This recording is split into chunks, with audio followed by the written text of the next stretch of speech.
There's an old wise tale around here from 40 years back my grandpa had told me.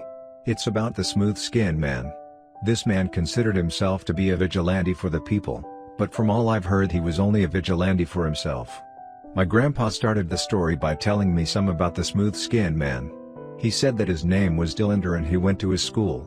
Dillinger was a quite peculiar young man and he enjoyed watching animes like Death Note. But overall it never seemed like he would do anything too insane. Or so everyone thought. You see, Dillinger lived another life outside of school. One where he would take the skin off of victims that he felt had done wrong. And as he peeled off their skin he would always whisper to them, "Smooth skin." And then he would just let them bleed out. He didn't care for doing things in a humane way, because, in his eyes these people had done nothing but wrong. The smooth-skinned man never really started his killing spree though until one certain event. An event that would forever change Dillinger it seems. There were two pranksters at Dillinger's high school. Their names were Craig and Connor. They had devised a prank to play on the kid they considered weird, Dillinger. Craig had made an edited photo of Dillinger holding an AR-15 rifle with the words, "Take my picture one more time." Craig only sent this to one person, Connor.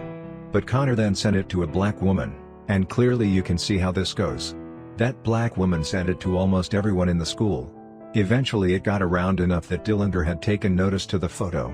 There was no way Dillinger could ever let this go, he had to take action. And so the next day of school, Craig and Connor were nowhere to be seen. That's because the night before Dillinger had brutally mutilated the both of them, saving nothing but what he called, smooth skin. You see now Dillinger had gotten a taste of the smooth skin and he loved it. He became obsessed with it and simply just had to have more of it. So the following day of school, the same day that Craig and Connor didn't show up too, ultimately because Dillinger had slaughtered them, Dillinger was about to go on a smooth skin killing rampage. He started with the kids that he had hated the most, the popular kids. Then after he had killed all of them he went to the pretty girls, then finally he didn't care about who he killed anymore. He simply just went around and took the smooth skin from everyone in school. Before they could even call the police, Dillinger had skinned them all.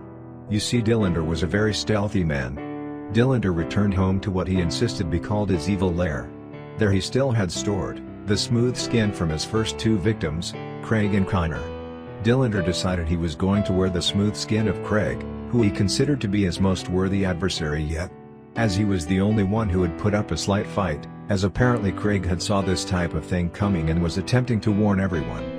But nonetheless Dillinger liked wearing the smooth skin of his victim. It made him feel powerful. So powerful in fact that he felt he was a god among men. And there was no one, or no thing that could stop him now. But then Dillinger realized something, a huge flaw in his work. He had killed everyone at school, but what about people who had stayed home that day? He rushed back to the school and went to check the attendance in the counselor's computer. He noticed only one person had stayed home that day. A man by the name of Smandon Ledwards. The computer told Dillinger everything he needed to know about Smandon, even showing him his address. Dillinger chuckled and thought to himself, this ought to be quite easy if I do say so myself. So Dillinger arrives at Smandon's house that night, but it wasn't so much of a house as it was a greenhouse. Dillinger smelt a disgusting smell. It had to have been skunkweed and gamer gunk. Smandon came to the door, and appeared surprised that Dillinger would come to his house. But as Smandon was friends with Craig and had heard his warnings about Dillinger, he let him in out of fear if he didn't he could kill him. Dillinger then wastes no time getting acquainted. He touches Smandon's arm. The weirdest look comes over Dillinger's face. He looks up at Smandon and says, "This skin isn't smooth at all, it's like nothing I've ever felt before." Well, you see Dillinger, the reason my skin isn't smooth like a normal human is because I'm not a normal human. I'm the weed demon.